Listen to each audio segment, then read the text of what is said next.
छोटे छोटे बच्चे मेरे पहली बारी मिले, वो 2086 की गल अपना 1986 की, माफ करना 1986 की गल है, मैं 2086 तक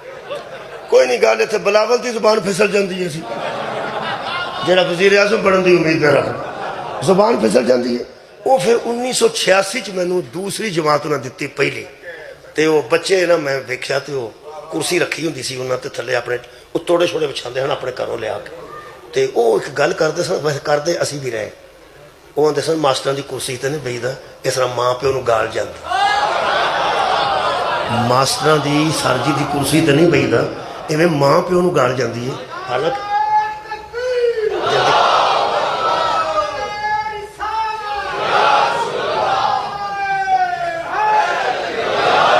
वो ना जी वो कुर्सी, हालांकि कुर्सी तो बहना किसी बच्चे ने,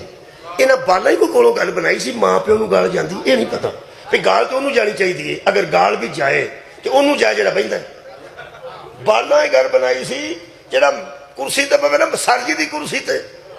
माँ प्यो को गाल जाती है। यदा मतलब पता नहीं एडे एडे सिर च कौन गल पा गया कि अपने तो वड्डी की जगह मन ली है ना, तो माँ प्यो तो गाल जाती, यानी तरबियत करने वाले ते असर पैदा है। लोग आते तू बच्चे को समझाया ही नहीं सी कितने बहना तो कितने नहीं बहना। यदा मतलब है बच्चा कुर्सी ते बह जाना, टीचर की कुर्सी ते, कुर्सी बहन वास्ते ही बनी होती है, लेकिन जुल्म है,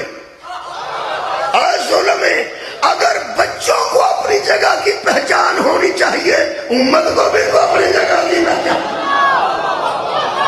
बहुत शुक्रिया तिमरा लाज नारू अहद सालमीन, अल्लाह सालमों को इमाम